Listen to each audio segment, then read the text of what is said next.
ഒരു ഞായറാഴ്ച വിശുദ്ധ കുർബാന കഴിഞ്ഞ് കൊച്ചു ത്രേസ്യ പ്രാർത്ഥിച്ചുകൊണ്ടിരിക്കുമ്പോൾ അവളുടെ കണ്ണുകൾ പതിഞ്ഞത് ക്രൂശിതനായ ക്രിസ്തുവിലായിരുന്നു. പെട്ടെന്ന് ക്രൂശിതൻ്റെ കരങ്ങളിൽ നിന്ന് രക്തമൊഴുകുന്നത് അവൾ കണ്ടു. ആ കാഴ്ച അവളുടെ ഹൃദയത്തെ വല്ലാതെ ഉലച്ചു. പിന്നീട് എപ്പോഴെല്ലാം അവൾ ക്രൂശിതനെ നോക്കിയോ അപ്പോഴെല്ലാം എനിക്ക് ദാഹിക്കുന്നു എന്ന് ക്രൂശിതൻ പറയുന്നത് അവൾക്ക് കേൾക്കാനായി. ഈ കാഴ്ചയാണ് ആത്മാക്കൾക്ക് വേണ്ടി സഹരക്ഷയാകുവാനുള്ള ആഴമേറിയ ആഗ്രഹം അവളിൽ നിറച്ചത്.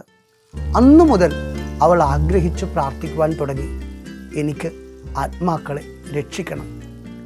സമരിയാക്കാരിയോട് എനിക്ക് കുടിക്കാൻ തരിക എന്ന് പറഞ്ഞതുപോലെ ഈശോ എന്നോടും പറയുന്നു എന്നാണ് അവൾ വിശ്വസിച്ചത്.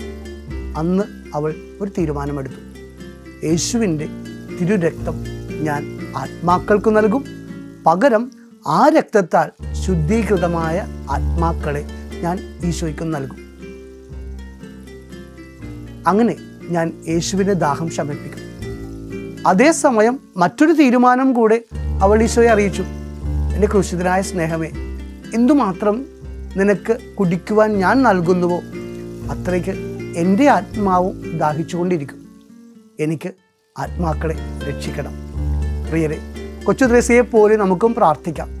ആത്മാക്കൾക്ക് വേണ്ടിയുള്ള അങ്ങയുടെ ദാഹം ശമിപ്പിക്കാൻ ആത്മാക്കൾക്ക് വേണ്ടി പ്രാർത്ഥിക്കുന്ന അങ്ങയുടെ മകനാക്കി മകളാക്കി ഈശോയെ എന്നെയും മാറ്റണമേ. ആമേൻ.